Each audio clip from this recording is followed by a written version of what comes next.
Pour le grand écran, pour voir tous les films et pour rêver ensemble, on a tous une bonne raison d'aller au cinéma.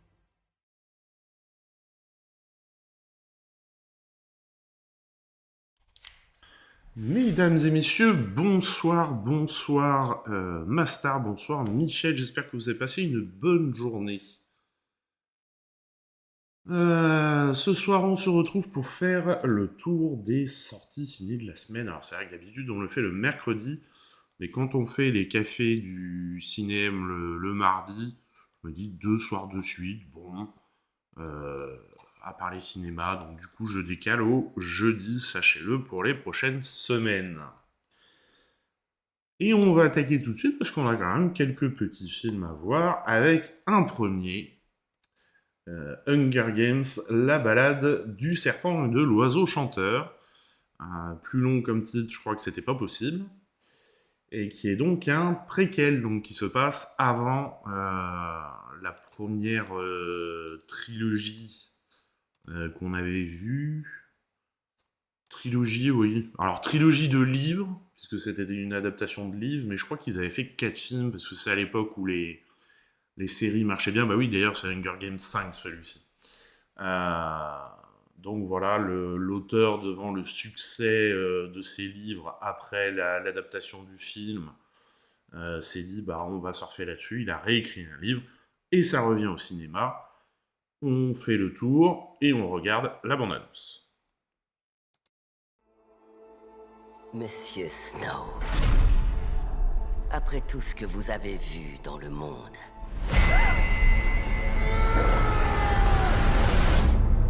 dites-nous à quoi servent les Hunger Games. Are you coming to the tree? Les jeux sont là pour punir les districts. Ces tribus n'ont pas le choix. Votre rôle est de transformer ces enfants en bêtes de scène, pas en survivants. Nous sommes en direct. Souriez, c'est pour ça qu'on a des dents. Imagine que ton nom a été tiré à la moisson. Strange things do happen here. J'aurais juste envie qu'une personne se soucie un peu de moi, comme si j'avais encore de la valeur. Bienvenue au Capitole. On dirait que tu n'es pas à ta place ici. En effet, mais je suis ton mentor. Un rebelle. Je vais te sortir de là. Vous voulez protéger les gens? Alors il est essentiel d'accepter ce que sont les êtres humains. Et ce que ça engendre de les contrôler. Voyons de quelle façon Snow se sert de son célèbre charme. T'as l'air d'être un gars bien, Coriolanus Snow. J'ai vu ce que la guerre a fait aux gens. Nourri par l'angoisse de devenir une proie. Voyez à quelle vitesse on devient un prédateur. Je veux que mes ennemis regardent un arc-en-ciel de destruction. Engloutir le monde. Des monstres! Vous êtes tous des monstres! Bonne chance avec ce pauvre oiseau chanteur. Où est-elle?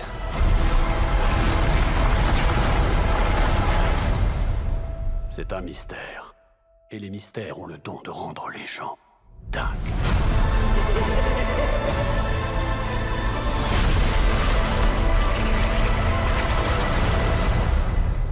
Monsieur Snow, laissez-moi vous poser la question une dernière fois. À quoi servent les Hunger Games? Hanging tree.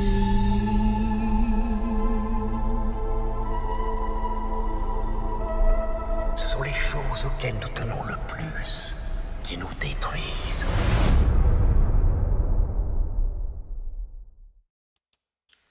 Voilà donc pour cette bande-annonce. Alors, qu'est-ce qu'on nous dit sur le film? Tac. La saga Hunger Games, c'est une licence qui marche, oui, autrement ça continuerait pas. Adaptation, ce film est tiré du roman éponyme de Suzanne Collins paru en 2020. La romancière était encore en train d'écrire le livre quand elle a contacté le réalisateur Francis Lawrence. Suzanne a simplement commencé par me dire « J'écris un livre, j'étais ravi de l'apprendre parce que, tout comme d'innombrables fans de la saga, je me suis dit que ce serait génial de tourner un nouvel opus explorant l'univers de Hunger Games. Et on s'était toujours dit qu'il fallait que ça vienne de Suzanne. Le fait que ce soit elle qui m'appelle et qu'elle ait envie de nous replonger dans cette aventure d'une grande richesse thématique m'a semblé irrésistible. Un préquel consacré à l'ennemi de Katniss. Le film se déroule 64 ans avant que Katniss Everdeen se porte volontaire comme tribu. Le long métrage s'intéresse aux origines de Coriolanus Snow, où encore étudiant, il entame son périple qui le conduira à la présidence de Panem. Cet opus explore également un tournant dans la reconstruction après la guerre et la consolidation de son régime autoritaire. C'est marrant qu'ils échouent. Oui, bon, pourquoi pas après tout, mais... Parce que finalement, on fait un film sur la mise en place du régime autoritaire qu'on a vu pendant 3 films. À la fin des 3 films, on détruit l'État autoritaire, mais du coup, on s'intéresse pas à ce qui peut se passer après. C'est dommage, j'espère qu'elle le fera quand même, parce que bon, ça... La productrice Nina Jacobson précise « J'avais vraiment envie de comprendre ce qui pousse un personnage comme Snow à s'engager dans la voie d'un régime autoritaire. On ne naît pas comme ça, on est influencé par plusieurs facteurs qui forgent notre personnalité. Je peux comprendre qu'un pays s'oriente vers un régime autoritaire lorsque les citoyens ont le sentiment d'être plus en sécurité avec un gouvernement fort. »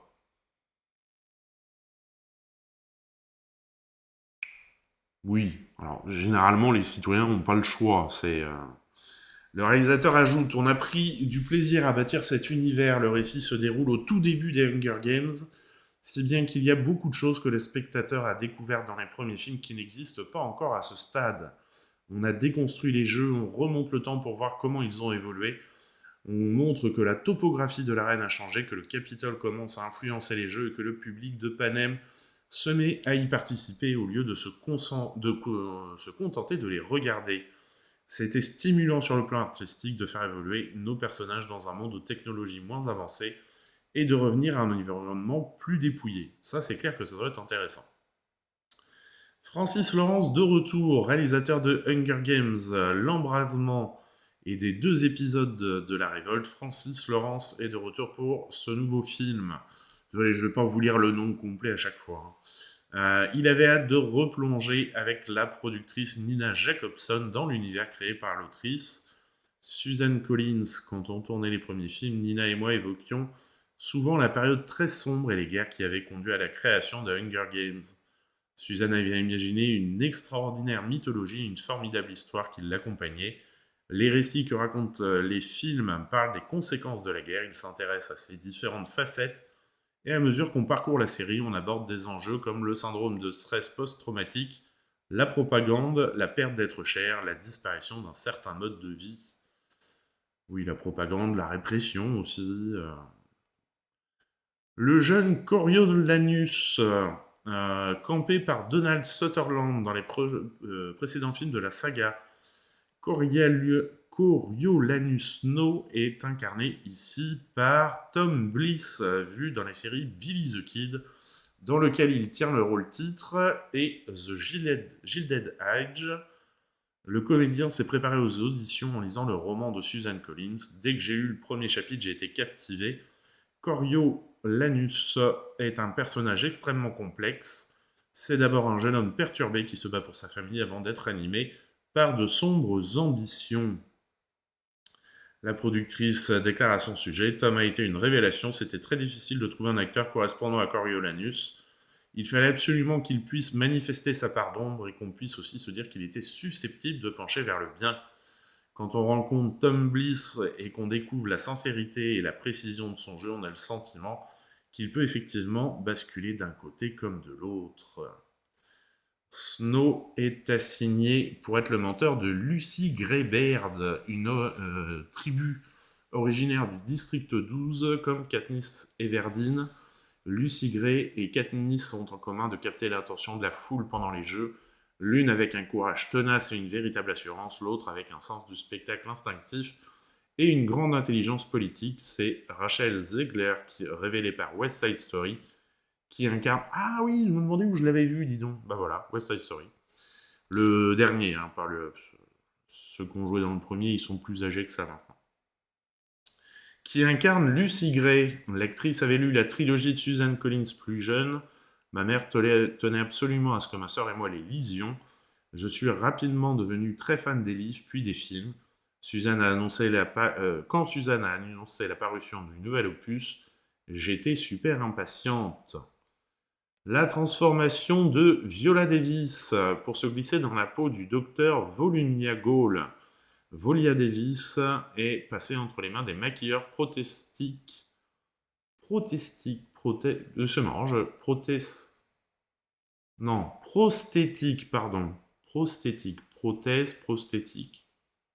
Ouais, j'aurais pas... C'est marrant, je bug parce que je pensais pas qu'on me disait comme ça. Jörn Seifert et Tamar Aviv, la chef coiffeuse Nikki Goulet, la chef maquilleuse Sherry Berman-Lawrence. L'équipe a commencé par le vieillissement de la comédienne, comme l'explique Nikki Goulet. On a d'abord teinté ses cheveux de gris argenté, puis on a adopté un maquillage rappelant les années 40, puis l'actrice a souhaité que son personnage se distingue d'une manière singulière, avec un œil d'un bleu glacial et l'autre d'une couleur différente. Et donc, oui, il y a des petits liens entre le préquel et le reste de la franchise. Au cours d'une scène d'action décisive, le jeune Snow a une vision d'un arc et de flèches, arme de prédilection de Katniss Everdeen. The Hanging Tree, chanson composée par Lucy Gray pour contester le pouvoir du Capitole, sera interprétée des dizaines d'années plus tard par Katniss à un moment charnière du récit. La Katniss plante à fleurs blanches et petits tubercules au niveau des racines devient le nom de l'héroïne des premiers films. Voilà, comme ça, si vous voyez le film, vous savez, vous pouvez rechercher plus facilement les rapports qu'il peut y avoir entre le préquel et ce nouvel opus. Allez, film suivant. Alors là, on attaque un film particulier. Sound of Freedom, on regarde la bande-annonce.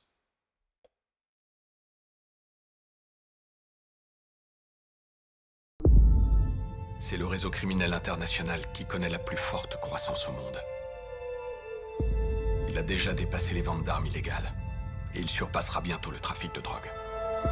Parce qu'un sachet de coke, on peut le vendre une fois. Mais un enfant, on le vend 5 à 10 fois par jour. Les enfants de Dieu ne sont pas à vendre.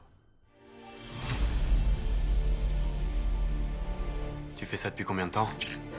12 ans maintenant. Combien de pédophiles t'as arrêté? 288.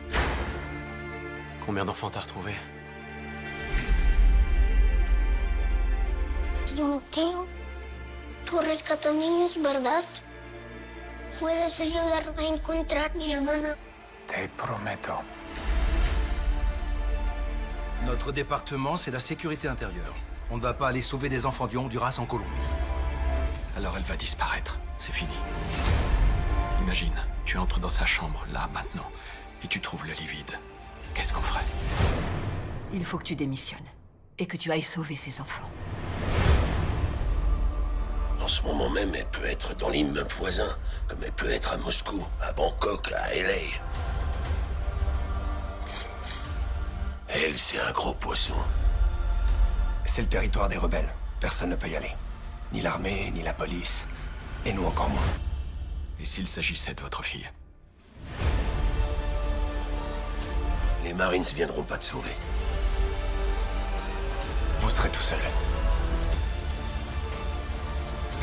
Ce boulot, il vous brise en morceaux. Et là, j'ai une petite chance de pouvoir me reconstruire. Quand c'est Dieu qui donne les ordres. Tu te tais et tu obéis.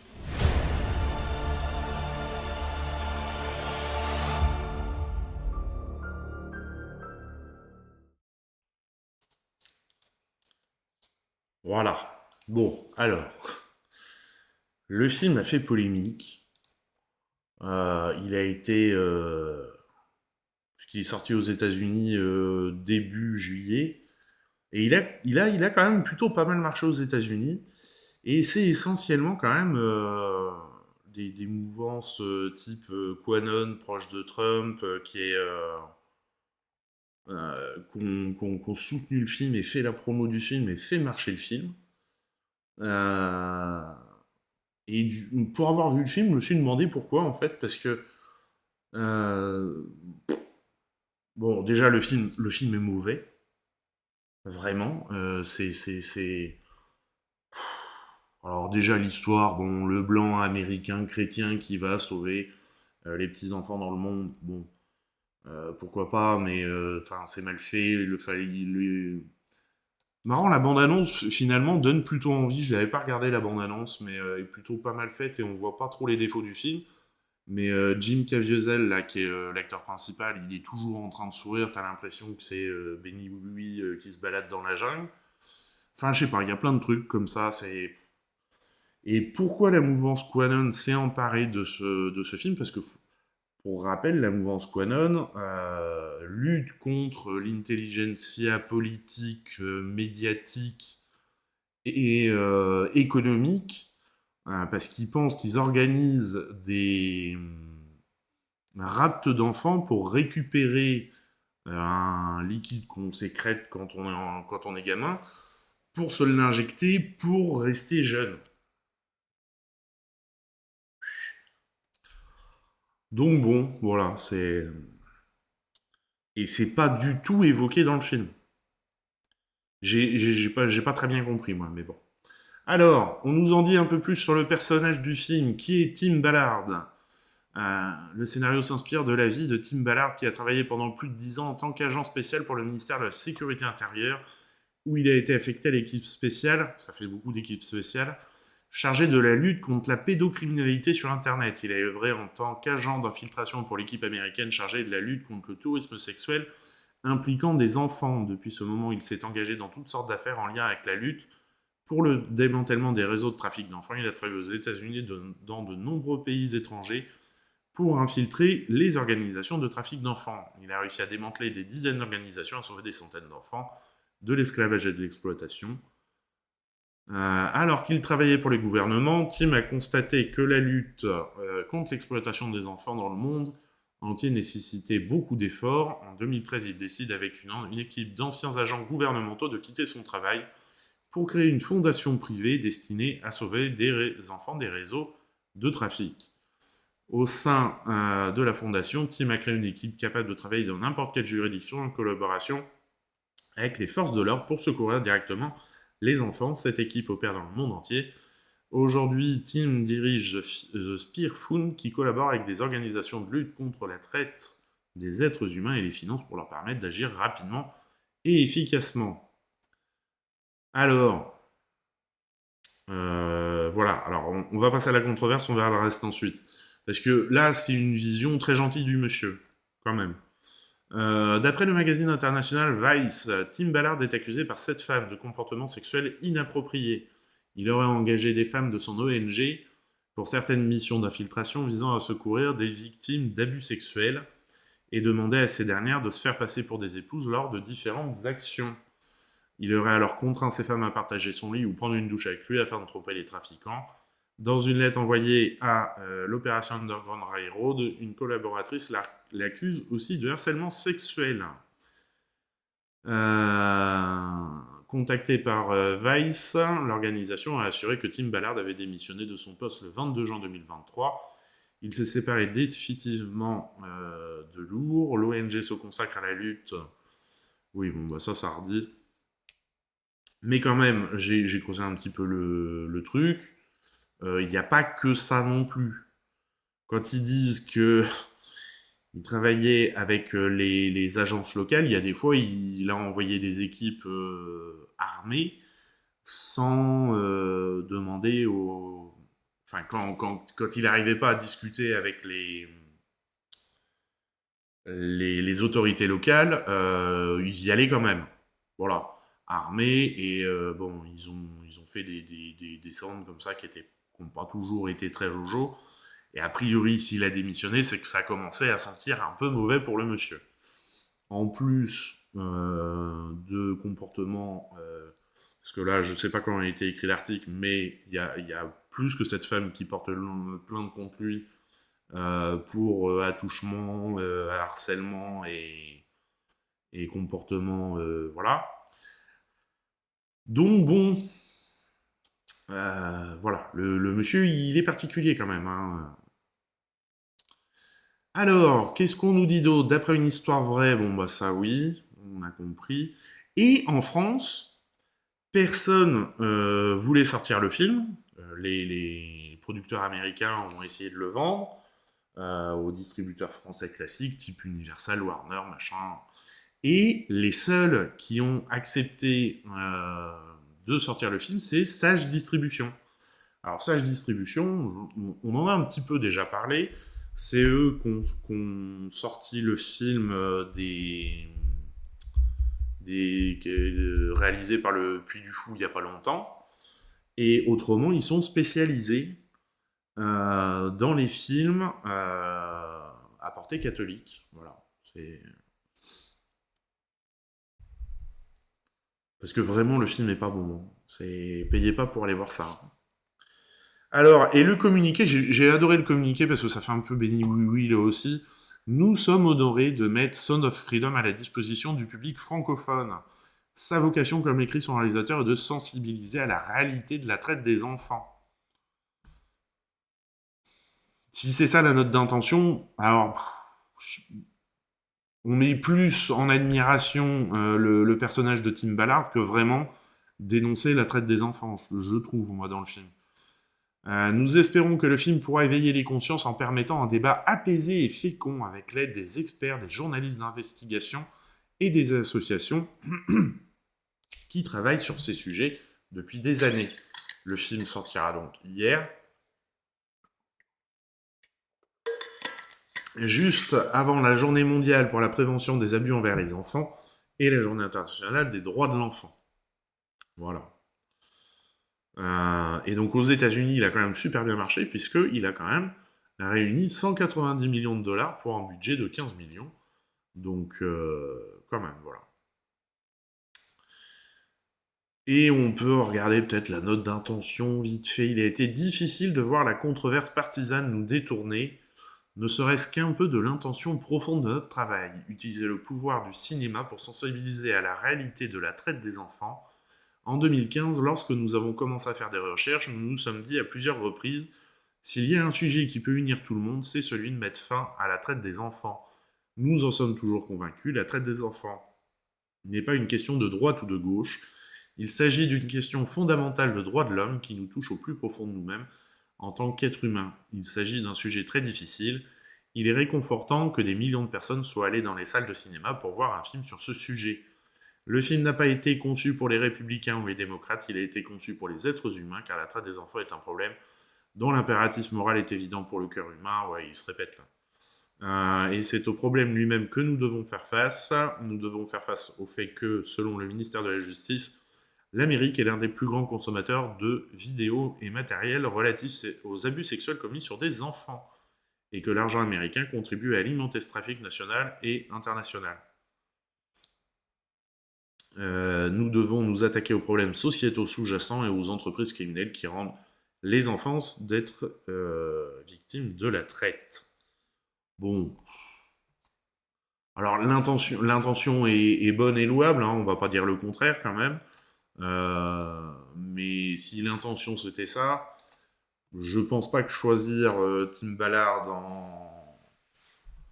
en personnage principal c'était vraiment le mieux. Et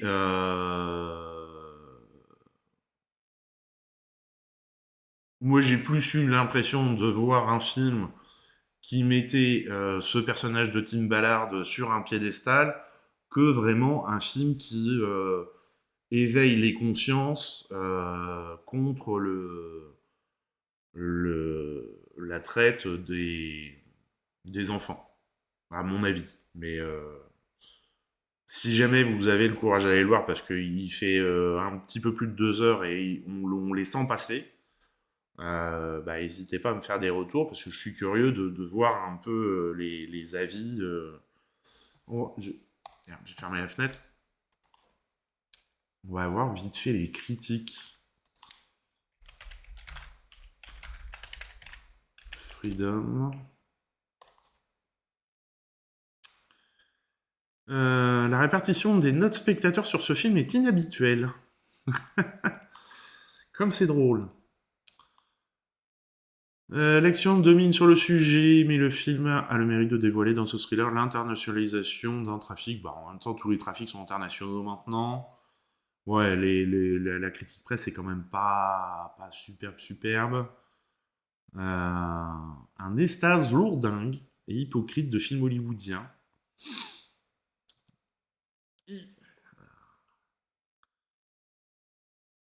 Voilà, c'est bon. Et donc, par contre, les critiques spectateurs sont magnifiques. Le film est sorti donc hier, et il n'y a pas eu beaucoup de cinéma à le sortir. Il y a déjà 443 critiques. C'est énorme.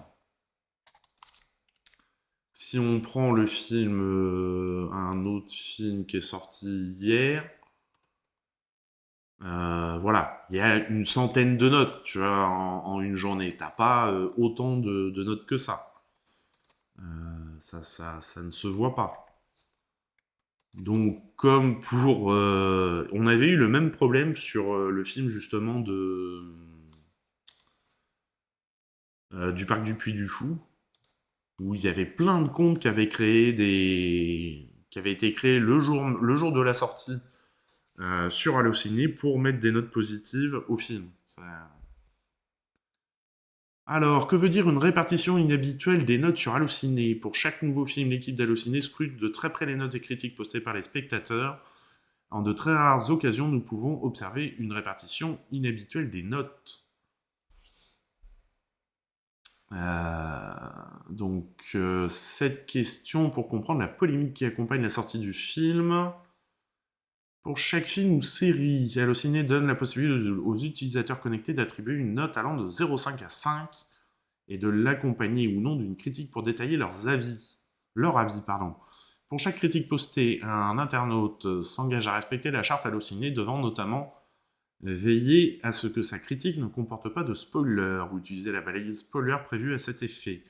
D'erreurs de notation sur un film ou une série, ou de hors-sujet, message non argumenté. L'auteur s'engage aussi à ne pas poster une critique sans avoir vu le film. Oui, ça paraît évident, mais croyez-nous, on a parfois un petit doute. Donc, ouais, voilà, il y a beaucoup trop de... le message, la répartition des notes spectateurs sur ce film est inhabituelle, apparaît dans un cas de figure bien précis. Plus de 50% des notes attribuées par des utilisateurs à ce film s'apparentent à une note dite extrême, à savoir un 0,5 ou un 5. Un indicateur objectif d'une polarisation forte des opinions autour du film. Et surtout, une rareté. Pardon. Même des chefs-d'œuvre du cinéma comme Forrest Gump ou Le Parrain, affichant une note globale de 4,6 sur 5, n'ont pas une aussi grande proportion de notes extrêmes. Voilà, c'est... Donc, voilà. Bon. C'est une partie des réseaux qui s'énervent sur ce film, et puis voilà, ça va faire une belle bataille, ça va être marrant à suivre.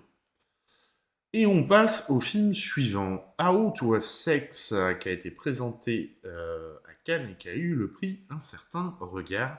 On regarde la bande-annonce.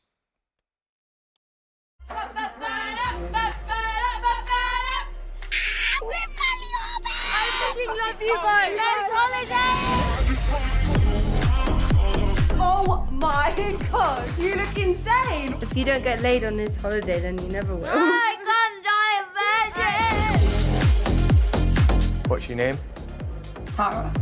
Do you think he's gonna fit? Yeah. We're about to get you lot so fucking horny!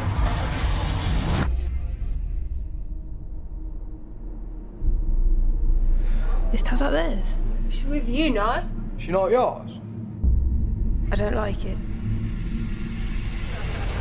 That's his back! Tara!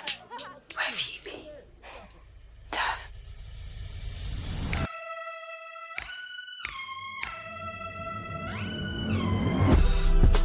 What's the matter with you? I'm just tired. worry about it for now. Just we'll talk about it when you're home, okay? Do you think she's alright? You're jealous. I'm not sure you've got much choice at this point. Laura! What happened last night? Tell us. Besties for life, yeah? It's fine. No, it's not.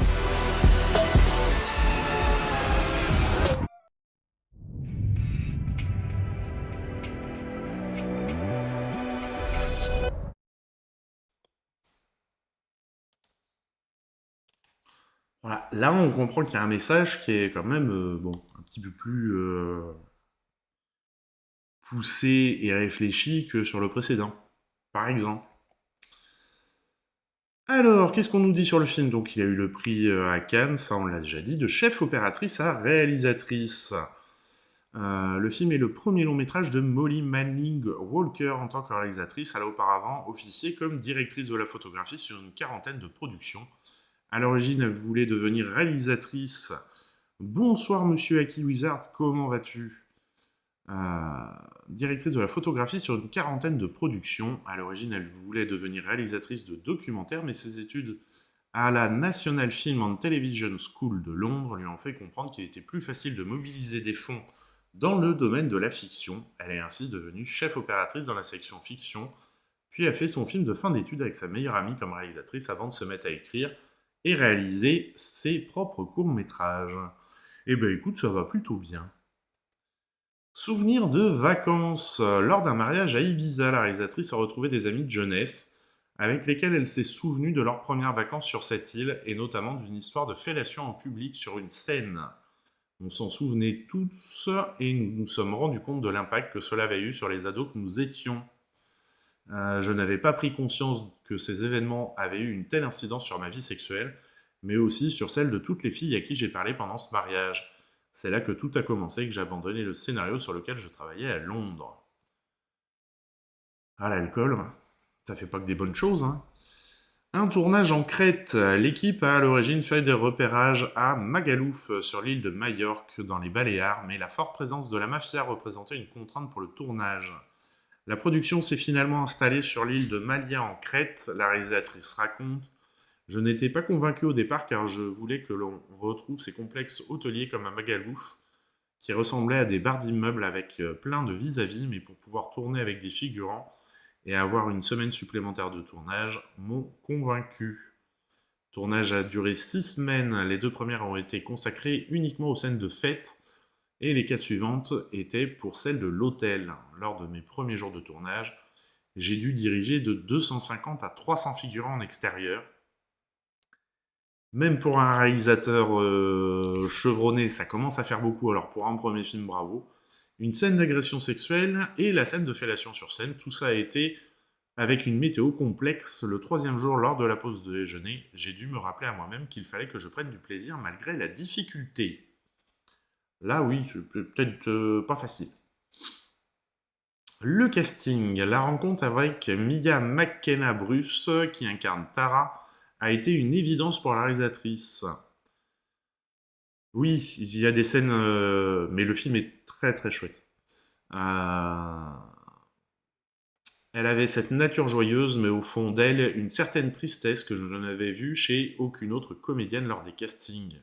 Il était primordial à mes yeux qu'elle ne joue pas la pauvre victime sans défense. On voulait que Tara soit pétillante, extravertie et drôle, même après l'agression, parce que malheureusement, c'est aussi une réalité pour pas mal de gens. Il faut se relever, aller de l'avant. C'est la combinaison parfaite que je l'ai trouvée incroyable dès le départ. Un coordinateur d'intimité sur le plateau. Pas mal sur ce film, je pense. Pour filmer les scènes de sexe et d'agression, un coordinateur d'intimité était présent sur le plateau pour chorégraphier les mouvements des acteurs. La réalisatrice confie, je me suis rendu compte que ces scènes étaient plus compliquées pour les garçons que pour les filles, peut-être parce qu'ils reconnaissent certains de leurs comportements ou ceux de leurs amis. Cette brutalité qui peut émerger, c'était difficile et très chargé en émotions.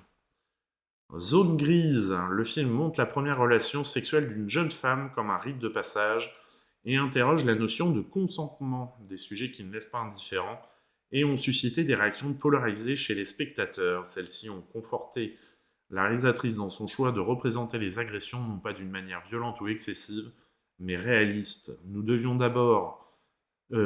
aborder la complexité de la pression sociale en matière de sexualité et montrer que nous sommes un produit de cet environnement afin d'esquisser de nouvelles pistes d'avenir pour que la jeune génération se sente moins seule. Après les quelques projections qui ont eu lieu jusqu'à présent, je me rends compte que les jeunes filles sont très émues et me remercient d'avoir traité ce sujet complexe et important à leurs yeux. Cela reste encore compliqué pour les garçons, souvent ils ne restent pas lorsqu'il y a un échange avec le public à la suite du film. Même au Festival de Cannes où le long métrage a été présenté et récompensé dans la section Un certain regard, la réception faite par les journalistes hommes a marqué la réalisatrice. Ils évoquaient l'alcool pour excuser les agressions ou le fait que Tara ne dise pas non. La responsabilité à leurs yeux semblait partagée. Voilà. La notion de partage, d'acceptation, il y a plusieurs films qui le traitent. Et celui-ci le traite de très très belle manière. Alors il y a des scènes qui sont un peu crues quand même. Il n'y a pas d'interdiction. Parce que la scène de fellation sur scène et tout ça, quand même, voilà, c'est des agressions. Il y a quand même plusieurs agressions, donc emmenez pas un public trop jeune voir ce film. Mais avec un public plus adulte, genre lycée, vous pouvez aborder les agressions, l'acceptation, tout ça. Il peut être un très très beau support de débat. Sachant qu'en plus, dans pas longtemps, c'est dans 5 jours, c'est le 21 novembre, hein, c'est la journée internationale contre les violences faites aux femmes. Ça peut être une idée. Allez, on passe au film suivant, Le Petit Blond de la Casbah, dont on regarde la bande-annonce.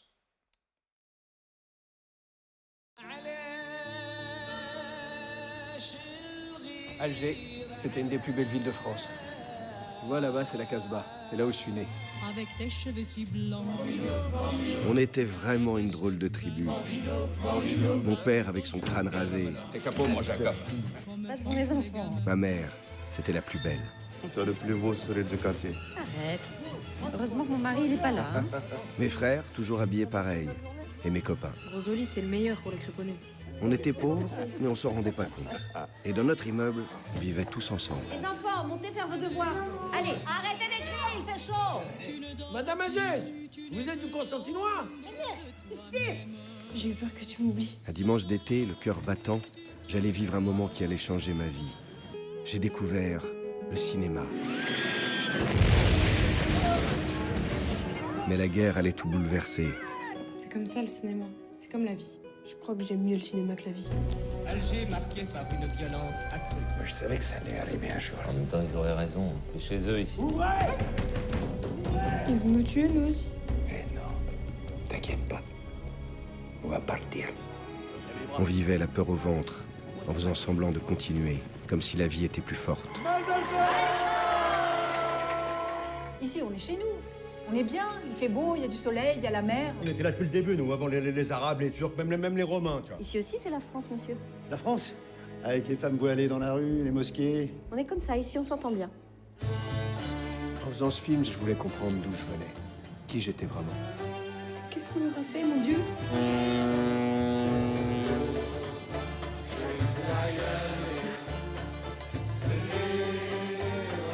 Il paraît que quand tu seras grand, tu veux faire du cinéma. Ouais. Des fois, il dit n'importe quoi. C'est pas n'importe quoi, hein. Alors toi, tu vas faire un film sur nous un jour?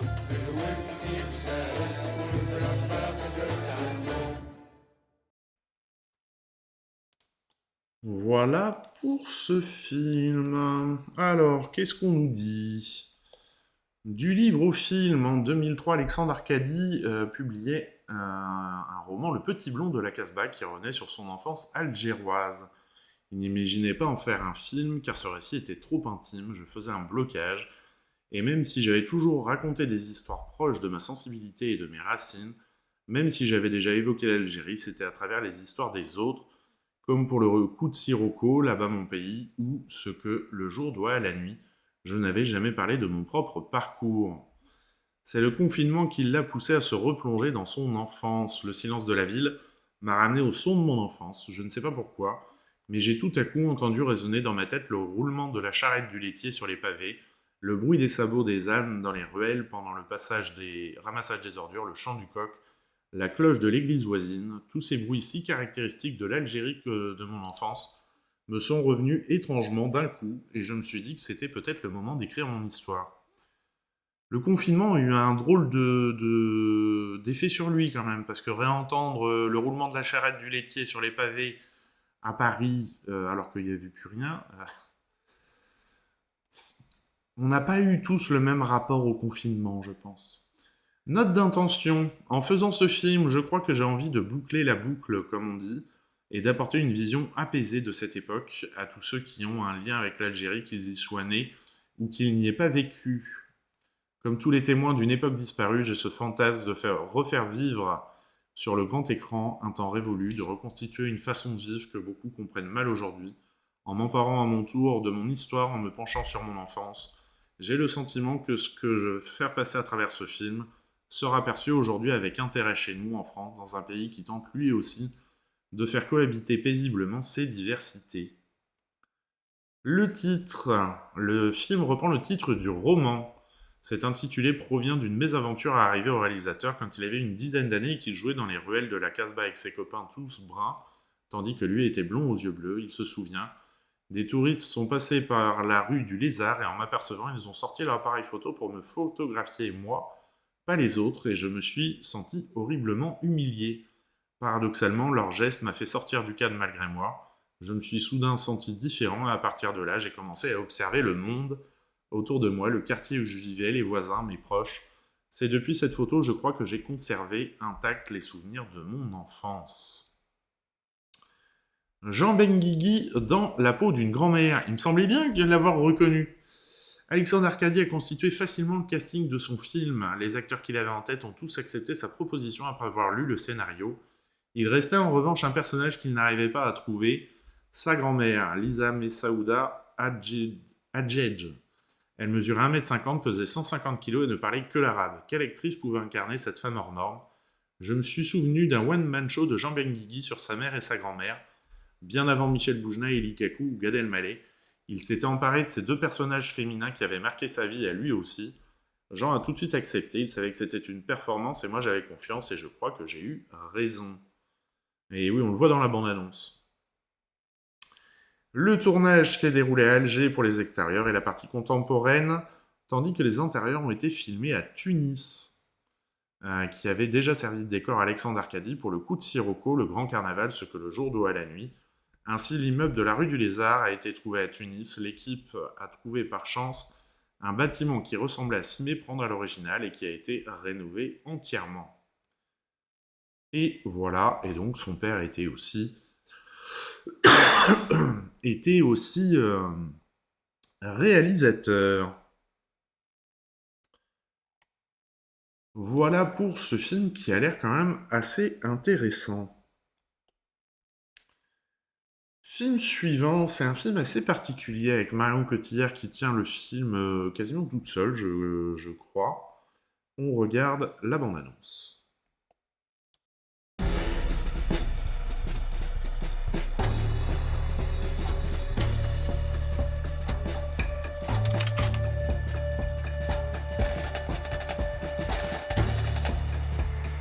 C'était les années 50, on se poussait toutes pour être à côté de Camus. J'ai connu Genet qui a profondément marqué ma vie. J'ai connu Marguerite Duras. C'était une très très grande époque.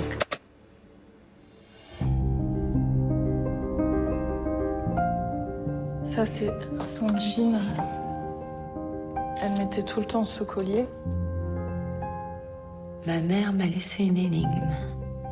L'histoire de notre relation. Vous êtes en train de faire exactement ce qu'elle avait déjà fait.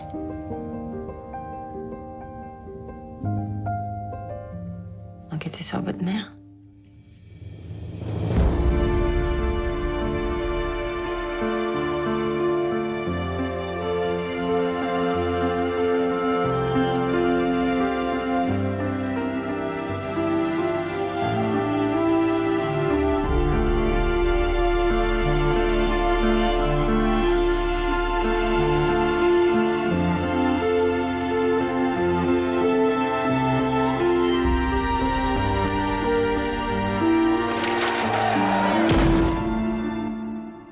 quand même un personnage incroyable, hein, ma mère.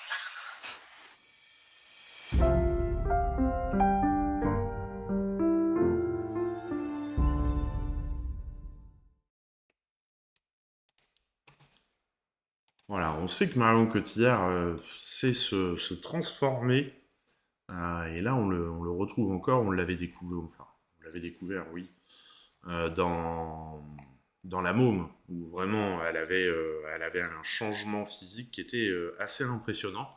Et là, on retrouve un peu cet aspect-là. Alors, qu'est-ce qu'on nous dit sur le film? Naissance du projet.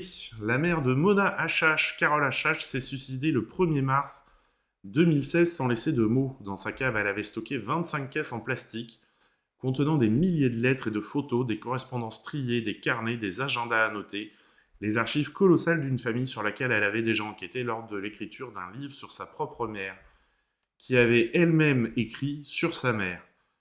Ah bah dis donc, c'est une manie. La réalisatrice confie, ce passé répétitif pesait sur moi, ces caisses étaient là, offertes comme par dessein. J'en devinais le potentiel fascinant, mais j'en connaissais surtout le mortifère. Je ne voulais pas les ouvrir, je rejetais tout ce qui me liait à ma mère. Mais en les déménageant, je n'ai pas pu résister au réflexe d'en ouvrir une. Je suis tombé sur une pochette, avait-elle été rangée là intentionnellement? Ma mère aurait tout à fait pu organiser cette mise en scène, et j'y ai découvert les photos d'une jeune femme sublime, libre, indécente que je ne reconnaissais pas, mais qui m'a immédiatement fasciné parce qu'à l'opposé de la femme torturée, douloureuse que j'ai connue, et des récits imprécis qu'elle m'avait livrés sur sa jeunesse délinquante, j'ai eu envie de comprendre ce qui avait pu conduire ma mère vers le processus de détérioration dans lequel elle a ensuite plongé. Très vite, j'ai découvert une vie et un personnage incroyable. Une énigme. Le suicide de sa mère a laissé une énigme que Mona Achache a eu besoin de comprendre. Elle confie, au départ c'était comme une torture parce que sa mort m'enlisait, mais elle me donnait surtout l'illusion de me libérer de quelque chose, sauf qu'on ne se débarrasse pas de ses origines, et je sentais profondément qu'il fallait que je me confronte à son histoire, que malgré moi j'en étais empreinte et que je devais y faire face pour m'en émanciper et ne pas faire peser l'écho du passé sur mes enfants. Alors je me suis emparé de cette matière qui me dégoûtait et m'obsédait, j'ai fouillé, un jour j'ai trouvé des enregistrements sonores avec la voix de ma mère. C'était bouleversant et passionnant, le fantasme impossible d'une conversation post-mortem ne m'a plus quitté, faire revivre ma mère suicidée pour qu'elle m'explique son geste, lui donner un corps cinématographique, qu'elle soit l'héroïne du film de sa propre histoire, alors je n'ai pas eu l'impression de reproduire, mais de transformer. Et c'est le côté qui doit être super intéressant dans le film, c'est ce dialogue comme ça entre mère et fille, mère disparue et fille, ça... j'ai pas eu l'occasion de le découvrir, mais il est intriguant pour ça. Marion Cotillard a eu immédiatement envie d'entrer dans l'aventure. C'était un scénario assez spécial, singulier, d'une fluidité et d'une simplicité absolue, mais son caractère composite, avec déjà de nombreuses photos, fiction, documentaire, onirisme. Je l'ai dévoré comme un roman, j'ai été littéralement absorbé par le destin bouleversant de la mère de Mona, et celui de la généalogie de femmes qui composent sa famille. Il y avait tellement de facettes de la lignée dont je viens qui résonnaient avec elle, j'ai ressenti une évidence.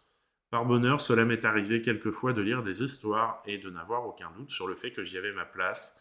C'est une des choses les plus profondes, les plus réjouissantes de mon métier, lire un scénario et se dire « rien n'arrivera sur Terre qui fera que je ne participerai pas à ce film ». Tout le monde reconnaît que c'est le meilleur rôle de Marion Cotillard, oui, c'est pas étonnant.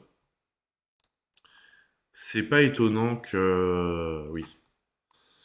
Une évidence.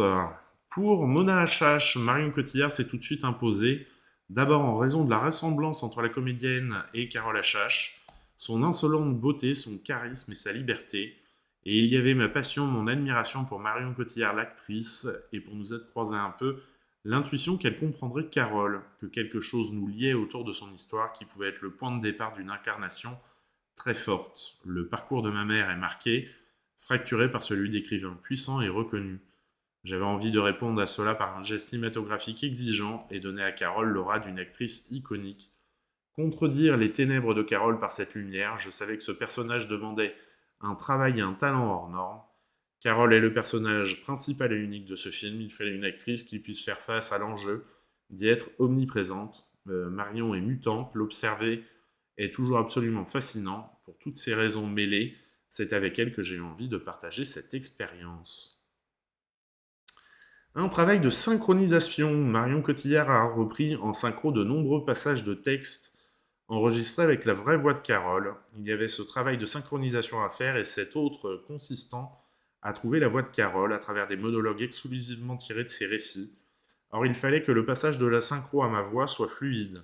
C'est tout l'objet de l'incarnation, et c'est ce que j'aime, réussir à disparaître totalement derrière un personnage, et qu'on ne voit plus que lui, jusqu'à croire dans ce film à un personnage, à une voix, sans y voir aucun artifice, ne plus faire la distinction. Et donc, effectivement, vraiment, il doit être intéressant à découvrir.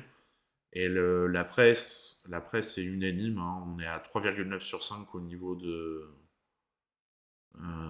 la note Allociné, et oui, la majorité des quotidiens ont encensé le film. Allez, film suivant. On va sur un réalisateur que moi j'apprécie beaucoup, Robert Guédiguian, et en plus ce coup-ci il revient avec sa bande de comédiens préférés, puisque son précédent film c'était Rendez-vous à Bamako, et du coup il n'y avait aucun de ses acteurs fétiches. Là on les retrouve tous pour notre plus grand plaisir. On regarde la bande-annonce.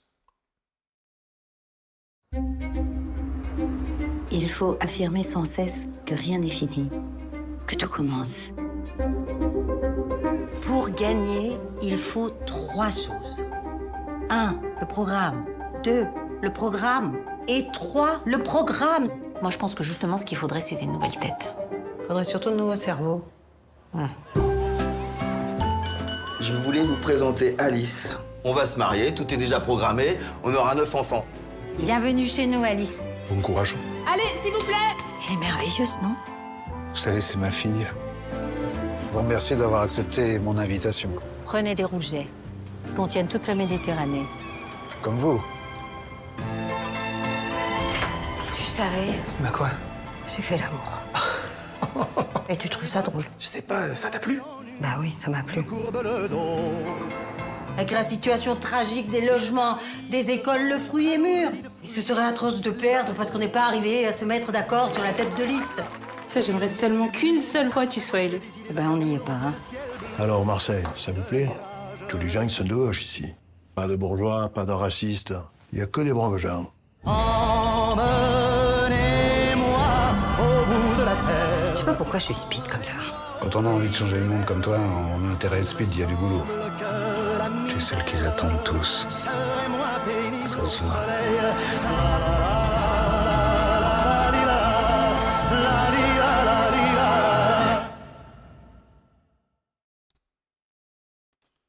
Et on retrouve bien la patte de Guédiguian avec son engagement habituel pour les bonnes causes. Que ces acteurs aiment aussi à défendre. Alors, source d'inspiration, le parcours de la femme politique Michèle Rubirola a intrigué Robert Guédiguian et lui a donné l'idée pour son nouveau film d'interroger le rapport que nous entretenons aujourd'hui avec l'action politique via quelques personnages de différentes générations. Elle ne voulait pas être tête de liste de gauche pour les municipales à Marseille, mais elle seule faisait l'unanimité. Elle a donc été contrainte d'accepter et contre toute attente a été élue. Au bout de quelques mois, elle a craqué et a abandonné le poste de maire. En même temps, c'est vrai que quand t'es pas forcément préparé à se retrouver maire de Marseille, parce que là c'est quand même de la ville, quoi. Ça doit être un bazar là-dedans. Il y avait chez elle un refus du pouvoir alors qu'elle a milité toute sa vie pour y accéder, ou du moins pour que... Ah ouais, elle avait milité toute sa vie quand même. Pour y accéder, ou du moins pour que ses idées prennent le pouvoir. Michèle Rubirola m'a inspiré. À son insu, le motif central du film, ça s'arrête là. Je n'ai fait ni enquête ni interview. Nous avons immédiatement écarté l'hypothèse d'une reconstitution de son histoire. Il n'y a pas de bureau de vote, pas de scrutin, pas de campagne électorale. Je voulais quelque chose qui ne serait ni historique ni journalistique, mais métaphorique, voire poétique. Donc les retrouvailles, ça j'en ai parlé. Note d'intention du réalisateur. En ces temps étranges de régression, d'égoïsme qui touchent toutes nos sociétés, un cinéaste ne peut se contenter de décrire la misère du monde. Il doit aussi montrer des voies nouvelles grâce auxquelles les idées de partage et de démocratie peuvent l'emporter. De l'Arménie agressée à SOS Méditerranée, du statut des réfugiés au logement social, de la défense de l'hôpital et de l'école, de la réinvention de la gauche, à l'horizontalité des luttes de quartier, et tout cela avec le souci d'être entendu, c'est-à-dire d'être un cinéaste qui croit que le cinéma d'auteur et le cinéma populaire ne s'opposent pas, et en ça il a entièrement raison. Tragédie de la rue d'Aubagne. Robert Guédiguian pense que ce sont les mobilisations populaires après la tragédie de la rue d'Aubagne, l'effondrement des immeubles ayant fait 8 morts en 2018, qui ont permis à la gauche de remporter la mairie de Marseille. Le cinéaste confie, les habitants de la rue d'Aubagne ont donc fait de la politique à leur manière, sans le savoir, sans l'affirmer en tout cas, et cela a entraîné des victoires sous la forme traditionnelle de la politique électorale. Pour autant, ce n'est pas non plus un film sur la rue d'Aubagne, mais elle constitue son centre de gravité. Les personnages tournent autour de cet effondrement et de l'espace vide et blanc, comme un linceul, tels des électrons autour d'un noyau qui coïncidence, est occupé par une statue d'Homère, le père de tous les récits. Comment survivre à l'effondrement et au vide, au sens le plus abstrait, le plus théorique, à l'effondrement de nos grands récits et au vide consécutif de nos modes de vie, comment Homère peut nous raconter de nouvelles épopées, sous quelle forme? Agitprop et la fête continue est un film d'agitprop.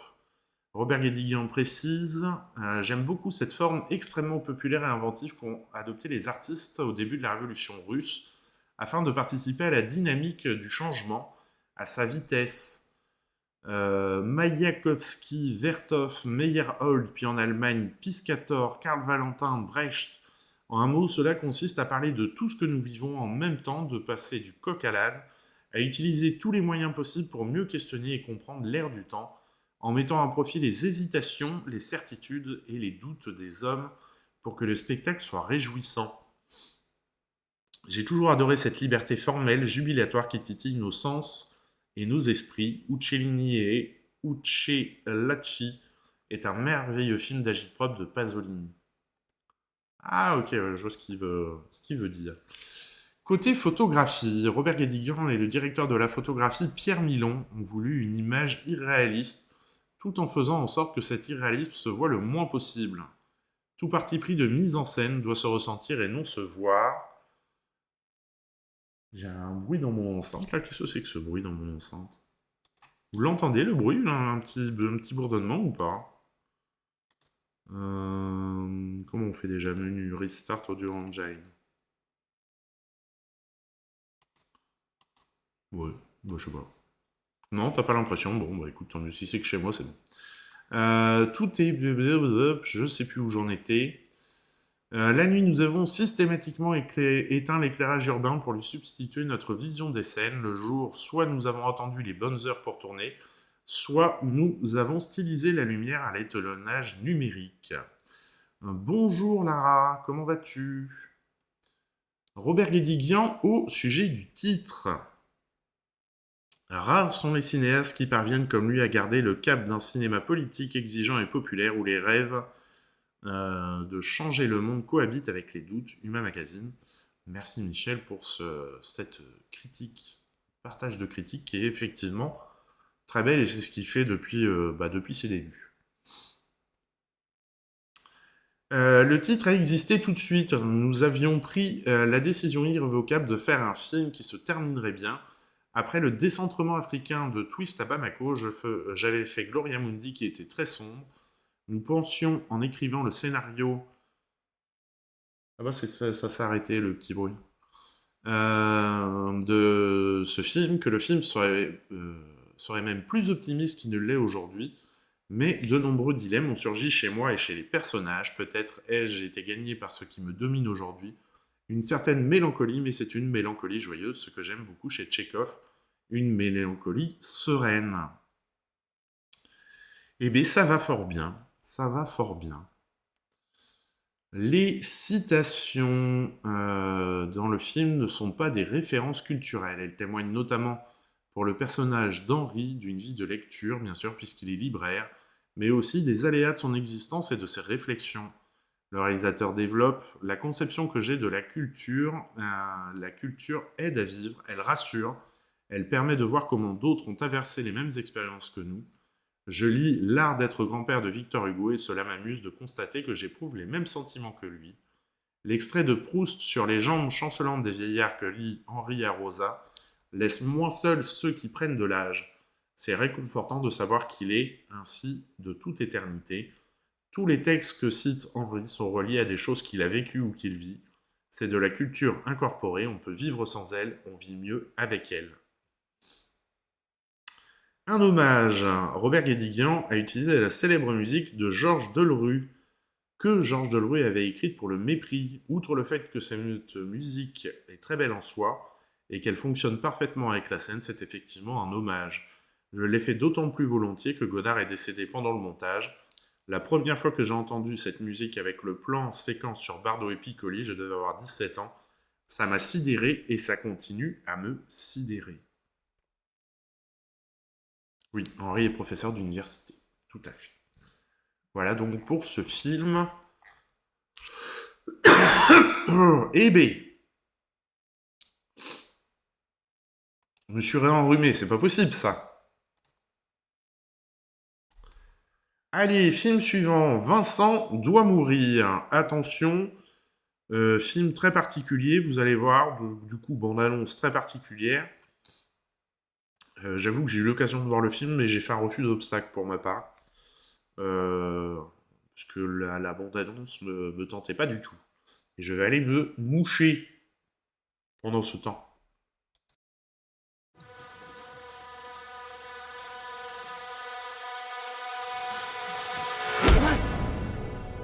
J'étais à mon poste de travail et on m'a agressé. Il y a une absence au niveau du regard et ils foncent sur moi. J'ai l'impression qu'il y a un délire autour de moi, quoi.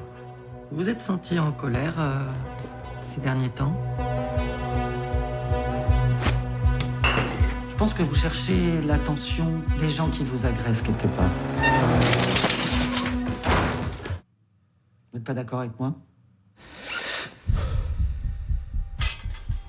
Ça fait combien de temps pour toi que des gens veulent te tuer? Prends-toi un chien, très important un chien. T'es livré à toi-même, son piton, c'est trop dangereux. Personne ne peut t'aider.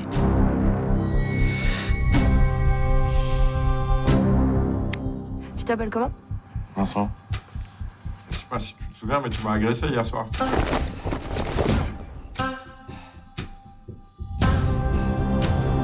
T'es vraiment chelou, toi. Hein. Regarde bien, tu regardes ce qui va se passer.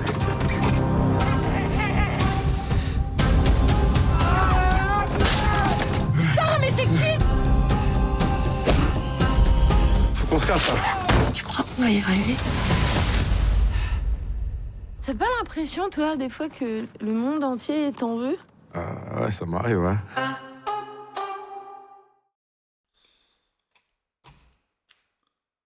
Voilà, et j'ai regardé juste des morceaux du film comme ça, et en fait, tout le film, c'est ça. On dirait un synopsis de comédie, mais tourné façon drame. Ouais, parce que la bande-annonce pourrait limite être... t'as des petites notes de comédie, mais... Mais voilà, bon, c'est... Et tout le film est comme ça, tout le film, en gros, il fuit parce que tout le monde veut lui taper dessus. Quand même particulier. Alors, j'avais noté, moi, le réalisateur avait pour référence George A. Romero, en particulier La Nuit des Morts Vivants, Martin et The Crazies, pour sa manière de ne pas expliquer un phénomène surnaturel, mais de montrer les réactions des personnages face à de telles situations. Les autres références de Stéphane Castan étant Louis Buñuel, John Carpenter. Au sujet de ce dernier, il cite Invasion Los Angeles. Son côté paranoïaque et sa dimension ironique étaient très inspirantes aussi parce que l'acteur principal est un catcheur. Il y a également à l'œuvre dans ce film la question des combats et d'une certaine physicalité. Et donc, il assume un mélange des genres. Le film mêle Film paranoïaque, survival et burlesque. Le réalisateur explique « Je sentais qu'il fallait rester loyal avec les codes du genre, et qu'en même temps, ce n'était pas vraiment un film de genre. Il fallait jouer avec ce mélange, trouver un juste équilibre pour accorder ensemble les différents genres du film. On ne peut pas parler véritablement de comédie. Non. Je dirais qu'il y a une ironie qui parcourt l'ensemble du film, une ironie qui montre, sans le surligner, que cette violence est aussi celle de notre société et de l'absurdité qu'elle peut créer. Ce que j'aime dans l'absurde, c'est qu'il permet de rire des choses graves sans déjouer le tragique des situations ni rendre dérisoire le propos du film. » Voilà ce qu'il y avait sur le film. Alors, film suivant, on change d'ambiance, là, complètement, avec Ricardo et la peinture, dont on regarde la bande-annonce.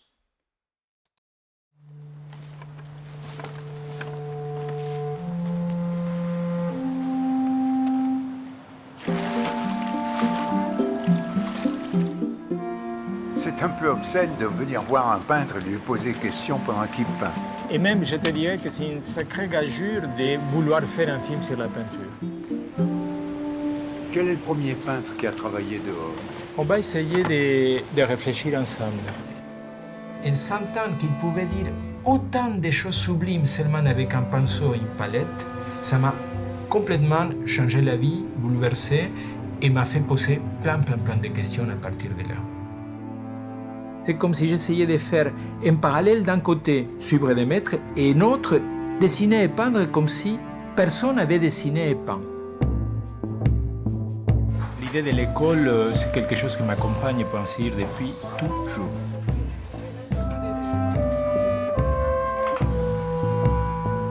Est-ce qu'il y a un peintre auquel tu penses?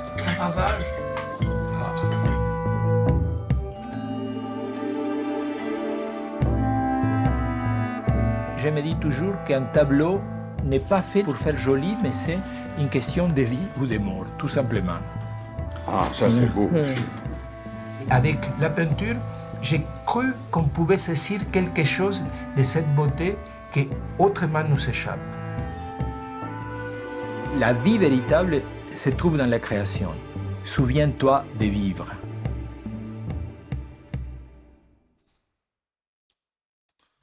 Voilà pour cette bande-annonce. Alors, ce qu'on nous dit sur le film est assez court. Histoire de l'art vivante. Dès le départ, Barbet Schroeder avait une liste d'œuvres indispensables au film. Encore fallait-il pouvoir les montrer et les filmer toutes. Pour l'essentiel, le réalisateur voulait que les échanges que suscitait son amitié avec l'artiste lui permet de retracer l'histoire de l'art de manière originale et vivante. Il confie « J'aime tellement ce que Ricardo dit, ce qu'il est, ce qu'il fait, que la communauté de vue était déjà établie, et donc le terrain de jeu était préparé. Le film est réellement né de l'association de nos deux esprits. Il est arrivé aussi souvent que Ricardo devine ce que j'attendais de lui et réponde au-delà de mes espérances. Ainsi, lorsqu'il étend un drap, geste qui le conduit à évoquer les icônes, il passe ensuite naturellement au portrait de Fayoum, une chose que Ricardo m'avait fait découvrir il y a très longtemps et qui m'a impressionné pour toujours. Je savais qu'il devait être montré dans le film, puis passer à la peinture grecque. La pensée de Ricardo permet de montrer que tout est intimement lié et que l'histoire de l'art s'apparente à un flux ininterrompu. De la peinture des premiers temps, nous arrivons au cubisme, à Braque, à Picasso, qui devait être absolument présent dans le film. Et il y a une incitation à rester jusqu'à la fin du générique. Les spectateurs qui resteront jusqu'à la fin du générique pourront découvrir à l'écran le tableau Grotte, achevé en 2023 par Ricardo. Voilà. Comme ça, vous le savez. Vous avez une révélation en avant-première. Hop. Allez, film suivant. On part dans... Ah, j'ai oublié une affiche. Du coup, c'est l'Aigle Noir.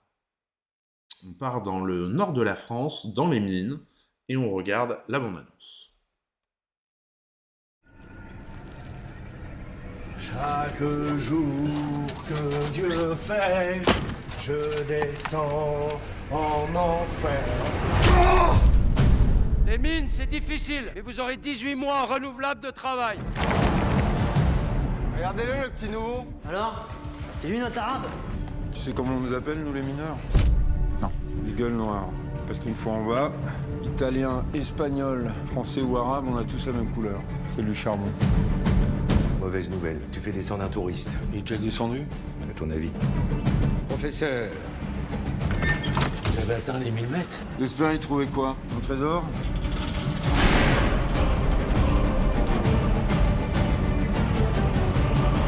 Qu'est-ce que c'est, professeur? Selon la légende, une sorte de dieu.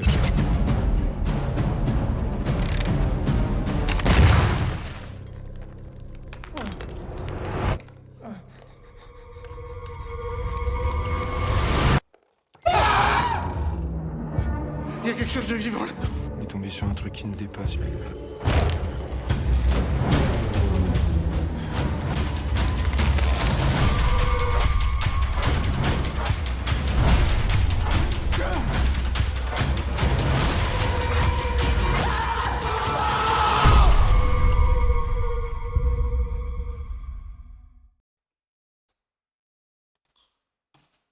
Voilà pour ce film. Alors on est sur un réalisateur qui est, j'avais vu une interview de lui sur ses précédents films, qui adore l'univers de Lovecraft. Mais en fait c'est un thriller fantastique, ouais, c'est ça. Ça, oui, c'est vrai que les gueules noires fait pas du tout penser à ça, on se fait avoir. Et donc on est chez quelqu'un qui aime beaucoup l'univers de Lovecraft, ça se sent dans tous ses films. Il y a les titres qui sont passés pendant la bande-annonce. Et là, on sent bien qu'il explore un peu cet univers-là aussi au travers de ce nouveau film. Du coup, j'ai pas besoin d'appuyer sur mon bouton affiche suivante, puisqu'on est déjà dessus. Avec ce nouveau film, Avant que les flammes ne s'éteignent, dont on regarde la bande-annonce. De violentes émeutes la nuit dernière dans la banlieue de Strasbourg après la mort d'un jeune homme. Une crise d'épilepsie aurait entraîné le décès.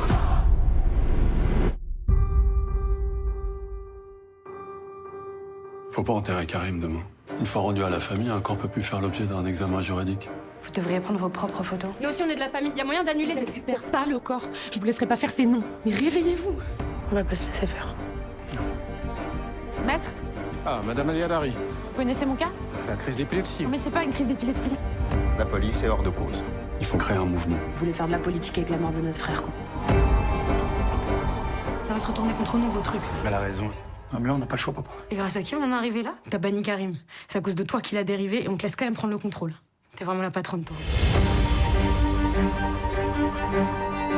L'important, c'est de se concentrer sur le message que vous voulez transmettre. T'es croisé les jambes. Vous voyez bien que jusqu'ici, on n'a rien obtenu en étant docile. C'est à toi de trancher, Malika. Si tu veux continuer, on continue. Ça va finir quand cette histoire? Tu te fous de ma gueule ou quoi?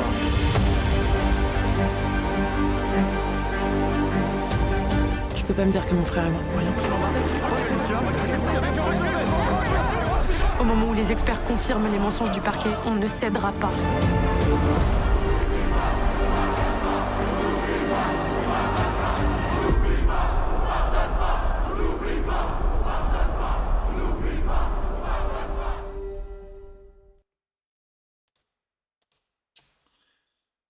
Film qui reprend donc les événements de 1993, mais finalement qui est très... non, c'était je sais plus quand. Mais qui est très d'actualité suite aux émeutes qu'on a eues cet été dans certaines cités. Alors, qu'est-ce qu'on nous dit sur le film? Qui est Mehdi Fikri? Il est issu des quartiers populaires. Le réalisateur est né et a grandi et habite dans le 93. Il a été militant politique et observe la question des violences policières depuis toujours. Avant que les flammes ne s'éteignent est son premier long métrage, mais il a par le passé mis en scène 2 courts et travaillé sur des séries comme Hippocrate. Il me semble qu'il s'est inspiré, ouais, au début, quand il a écrit le film, c'était avant cet été, tu vois, donc oui, ça l'avait inspiré les anciennes émeutes plus. Parcours d'émancipation, le réalisateur écrit sur ce qu'il connaît. Il précise « Les films sur les cités sont souvent des tragédies au sens antique du terme, avec des personnages impuissants qui finissent brisés par un environnement plus fort qu'eux. Avec ce film, j'ai voulu montrer le parcours d'émancipation d'une femme qui prend le contrôle de son environnement. Malika apprend à nommer le drame qui lui arrive, elle est en fait quelque chose, et c'est ça la politique. Pour répondre à votre question, non, je n'avais pas peur, la vraie difficulté était plutôt d'écrire sur une famille nombreuse où chaque personnage doit avoir sa petite arche narrative. Le tournage a duré 6 semaines dans la banlieue de Strasbourg, plus précisément au nord de la ville, à Schlitigheim. Le film raconte une bataille et ça a été aussi une bataille de le mener à bien. Pour la scène finale, j'avais besoin d'une centaine de jeunes manifestants dans un tribunal de la République. Ça ne s'est pas fait comme ça. J'imagine que rien que les autorisations, ça a dû être une galère pas possible. Mais j'ai adoré chaque minute de cette expérience. Mise en scène, Mehdi Fikri a opté pour une mise en scène maîtrisée, comprenant plusieurs plans-séquences, et même eu un split screen. J'ai l'impression que la représentation de la banlieue et des personnes racisées appelle un certain lyrisme de la mise en scène, quelque chose de flamboyant. J'avais envie de cela en tout cas. Quant au dispositif du plan-séquence, il m'intéressait aussi, dans la mesure où il crée une tension entre immersion naturaliste et distanciation stylistique. Pour les images d'archives, lors du générique final, on découvre des images d'archives montrant les luttes contre les violences policières depuis les années 90. Avec de nombreuses familles de victimes, le réalisateur justifie ce choix. J'ai fait le choix de mettre en scène une famille fictive pour aller au fond des choses et parler des aspects sombres de mes personnages, sans crainte de heurter personne. Mais comme je me suis clairement inspiré de faits réels pour mon scénario, il était extrêmement important de rendre un hommage direct aux familles qui mènent ces combats. Et puis j'adore les images d'archives. Spike Lee l'a fait dans Black Landsman ou Malcolm X. Deux très très bons films. Si vous avez l'occasion de les découvrir, n'hésitez pas. Les archives me bouleversent à chaque fois. Fianso de la partie. Fianso, pardon. Je sais pas qui c'est. Sur le générique, il est écrit Sofiane Zermani et non Fianso, le nom du rappeur du comédien. Ok.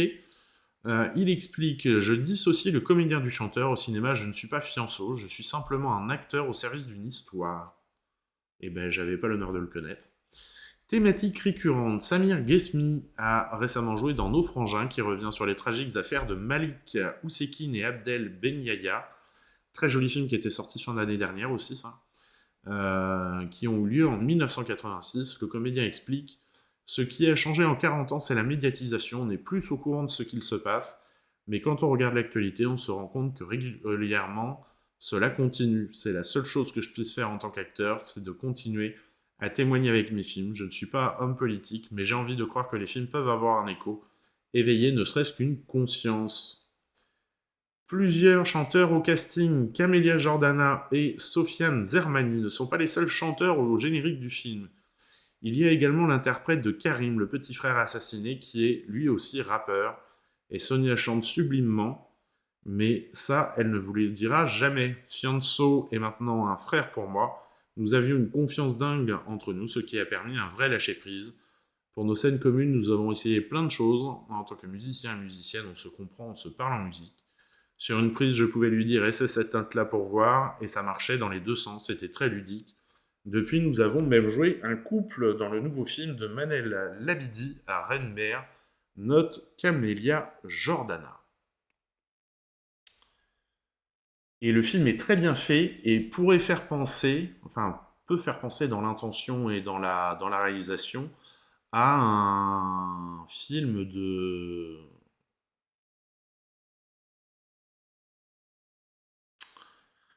J'ai perdu son nom, on vient juste d'en parler. De Guédiguian, voilà.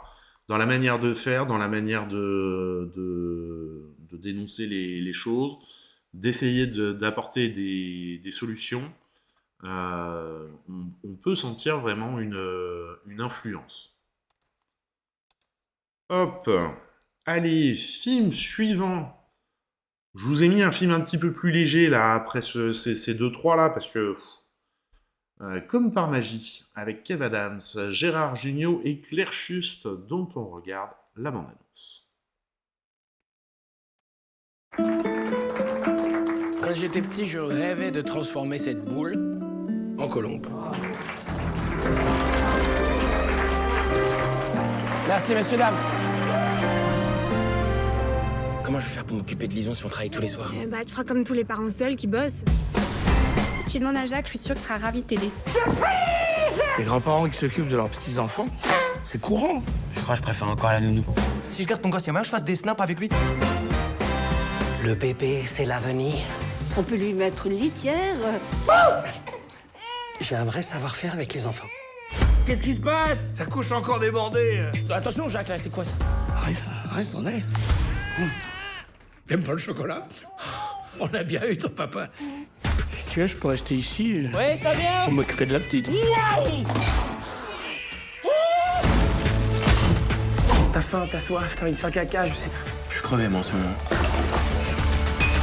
Je suis pas prêt pour tout ça, de toute façon. J'ai vraiment envie de voir personne. Je viens de perdre la mère de ma fille, alors vous voyez. Je vois très bien.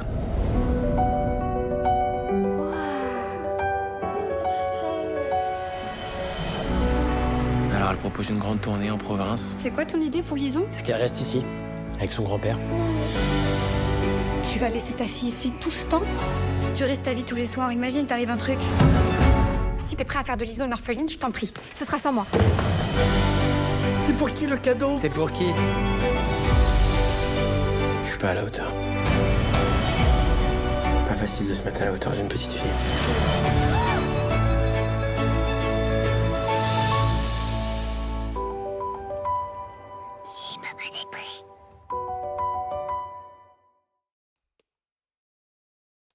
Voilà, bon.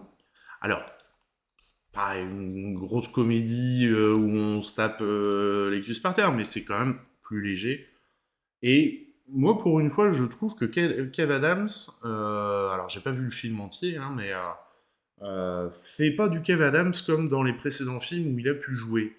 J'ai l'impression il est sur un registre où on le découvre un peu autrement. Et j'avoue que ça fait quand même un peu du bien de voir qu'il sait faire aussi d'autres choses. Alors, pour le film suivant, on tombe en enfance, avec l'incroyable Noël de Shaun le Mouton et de Timmy. Ouais, ça fait... Bah oui, voilà, tu vois, c'est... Et moi, Shaun le Mouton, c'est un personnage que j'adore. C'est toujours fait en stop motion. Et voilà, il est magnifique, ce Shaun le Mouton. Bah, c'est ce que je me dis aussi, qu'il en a peut-être un peu marre qu'on lui propose toujours le même type de rôle, toujours de jouer l'éternel ado, parce que bon, maintenant, ça fait un moment qu'il est là. Qu'il agit là.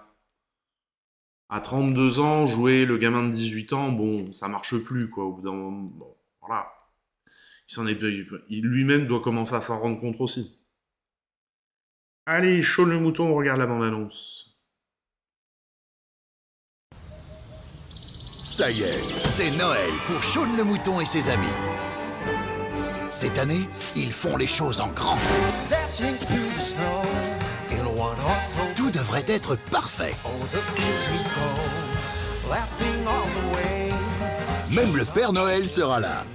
Le sapin, les guirlandes, les cadeaux, tout est prêt pour la fête. Enfin, presque tout.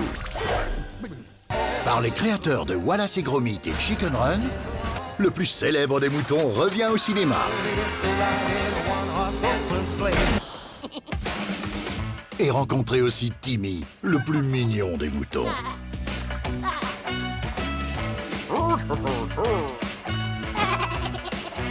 Ce Noël, partez pour une grande aventure enneigée.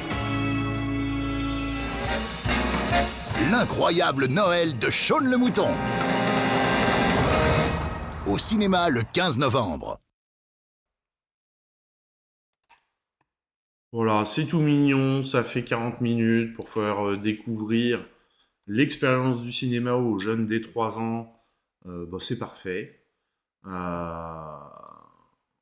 Et puis voilà, même en tant qu'adulte, on passe un très bon moment devant. Bah, j'ai été embarqué. Donc voilà, que dire de plus? En plus, c'est bientôt Noël, on se prépare aux cadeaux et tout. Donc, que du bonheur. Film suivant, on passe sur un documentaire Vigneronne, dont on regarde la bande-annonce.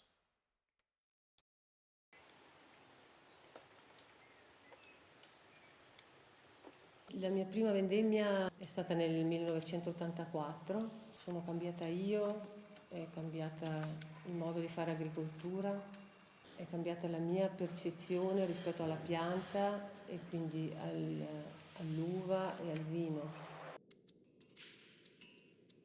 Au début, j'ai pas commencé tout de suite à faire avec les levures indigènes.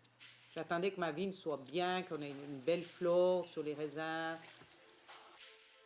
Et comme je pense à tout ce qu'on peut mettre dans le vin maintenant, avant c'était un des produits qui avait le moins de cochonneries dans le vin puisqu'il est protégé naturellement par sa fermentation. C'est magique, tout ce qui pourrait se transformer est transformé en quelque chose de stable.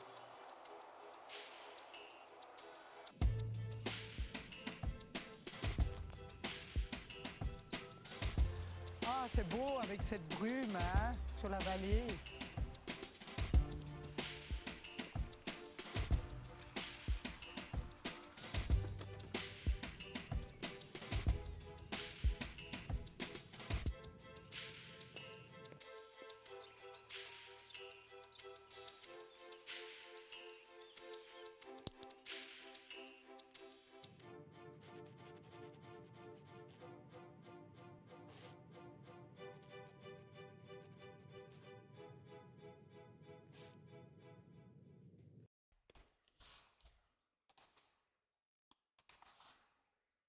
C'est marrant YouTube qui propose en suivant visite des cidreries basques. Est-ce qu'il y en a qui ont déjà goûté du cidre basque? C'est pas extraordinaire, hein. Le cidre breton et normand est quand même beaucoup mieux. Alors, qu'est-ce qu'on nous dit? Il n'y a pas grand-chose sur ce film. Naissance du projet lors des projections de La Clé des Terroirs, l'un de ces documentaires sortis en 2011. De nombreux spectateurs ont demandé à Guillaume Baudin s'il avait également des vigneronnes réalisant ce travail de précision. Le réalisateur confie « C'était le début de ma réflexion. Je suis allé voir plusieurs domaines tenus par des amis vigneronnes. J'ai travaillé quelques jours dans les vignes et en cave pour me rendre compte du potentiel de chaque domaine. Et j'ai finalement retenu les 4 vigneronnes que l'on voit dans le film. » Ah, tu bois pas? Bah, en même temps, le cidre, ça va. C'est pas trop fort. Quoi. On continue avec les documentaires, nous étudiants, qui posent une question intéressante. On est en République centrafricaine et c'est des étudiants qui se posent la question de comment améliorer l'économie de leur pays et faire que les choses soient plus stables et plus vivables pour tout le monde en République centrafricaine. On regarde ça tout de suite. Ici c'est chez moi, c'est Kamanda Betty. Ici c'est chez moi, et moi le Getty Berika. Qu'est-ce que nous devons faire en tant qu'étudiants pour rendre efficace l'économie de la RCA? Si vous n'avez pas cet esprit d'initiative, après votre licence, vous allez rester là, poireauter. Simple dossier que tu veux déposer, c'est un problème. Tu veux faire quoi? Corruption. Tu passes par là-bas, corruption. Comment tu pourras contribuer à ton pays demain?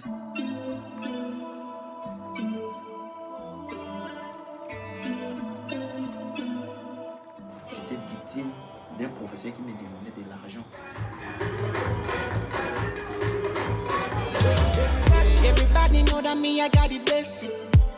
Peut-être qu'une de ces filles est tombée amoureuse de toi, non? Mais moi, je risque non. La licence dans la bouche, dans la bouche. Monsieur interactif, au CD, c'est une pesado. Peut-être qu'on se partager, mais on doit garder ce lien d'amitié. C'est ça la vie. Moi, je peux même retourner là tout à l'heure, travailler encore. D'après quelle théorie? Adam Smith. Ouais, je peux aussi écrire ma théorie, non? Je pense que quoi? Voilà, je pense qu'il pose quand même pas mal de questions. Enfin, un regard intéressant sur la République centrafricaine et sur les problèmes des. On voit bien hein, la corruption, tout ça. Et quand même cette volonté que les jeunes ont que ça change. Et ça, c'est rassurant de s'en rendre compte et de le montrer. On reste toujours dans les documentaires avec un nouveau documentaire, Les Voix jaunes, un film de Sylvestre Menzer, dont on regarde la bande-annonce. Ça a commencé par moi le 18. Une copine m'appelle, me dit ça bloque partout, t'es où, tu fais quoi? Je suis chez moi, mais je sortirais bien, mais je peux point, pas de gasoil. On me dit écoute, moi il m'en reste, je viens de chercher. Et puis on s'est retrouvés au stade Océane. Et les gens qui étaient là, sur les ronds-points, c'était le souci de se nourrir. Ils voulaient manger le mois, quoi. Manger avec leur salaire. Et tous les ronds-points, on a eu cette même réflexion de pourquoi on n'irait pas plus loin. Et du coup, on s'est tous mis ensemble et on s'est dit, bon, pour vous, c'est quoi la priorité des choses à changer? Et c'est peut-être ça qui est le plus gênant pour eux.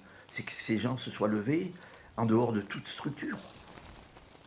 Et tu te dis, finalement, j'ai des droits, en fait. J'ai pas uniquement le droit de payer, de me taire, en fait.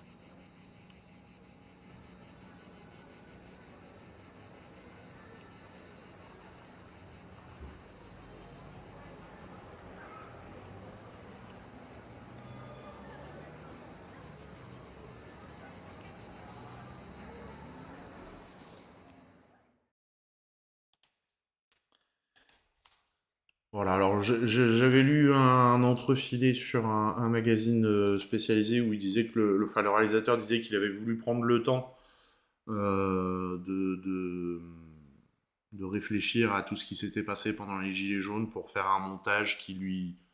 un montage des événements qu'il avait vécus comme il le ressentait le plus. Donc voilà, après... Le prix de l'essence a jamais été aussi cher, mais c'est marrant, il n'y a plus de gilets jaunes. Allez, on arrive au dernier film, qui sera aussi un documentaire. Je me trompe de bouton, c'est celui-ci. Moribito, un docteur de la Terre, dont on regarde la bande-annonce.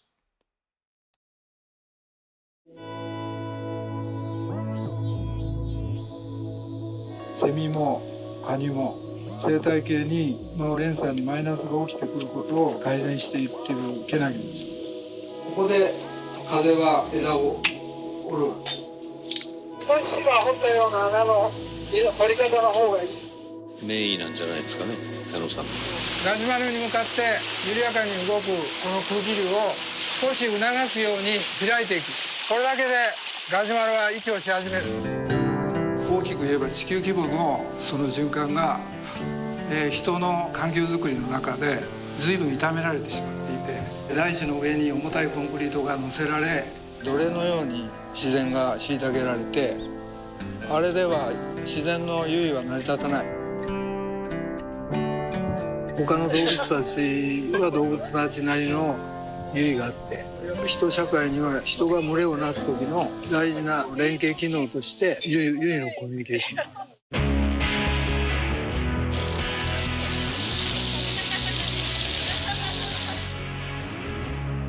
水脈の一番最も効果的な管理はこれが一番。これが上手にできたら真備町に水がたまらなくなるわけ。アゲハチョウもトンボも動き出した途端に乗ってくる。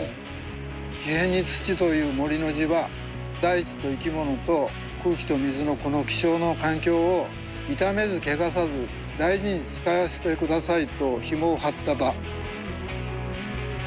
ちゃんと生きる可能性がまだあるから諦めない。さあ、じゃあやりましょう。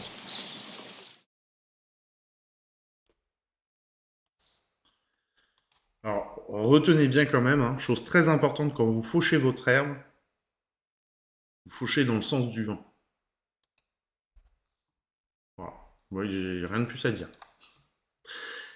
J'avoue qu'à chaque fois que j'ai regardé la bande-annonce pour préparer l'émission,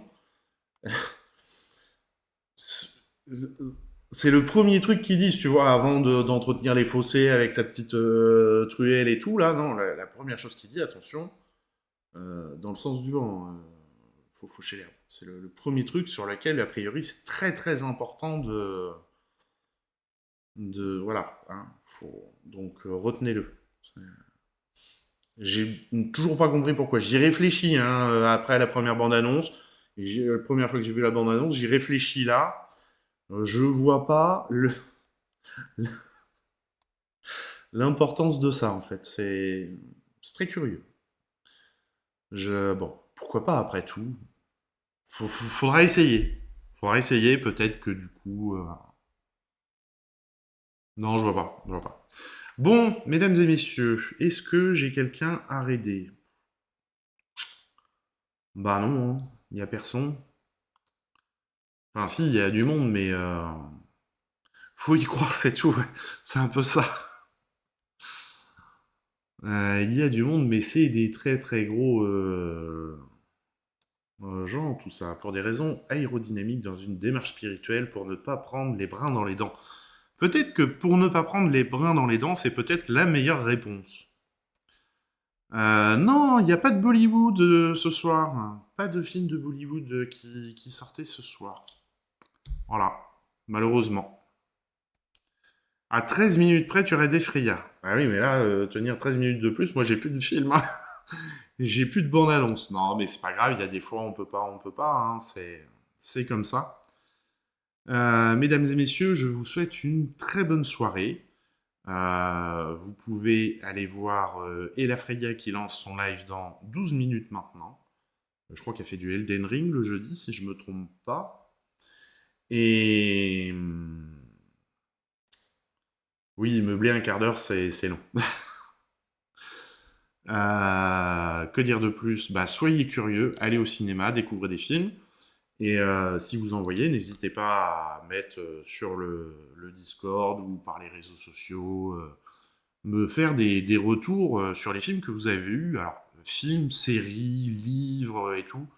Moi, je vais essayer d'alimenter la catégorie livres, BD, parce que j'ai ramené pas mal de BD et que j'ai commencé à les lire. Donc, je vais vous faire des retours dessus.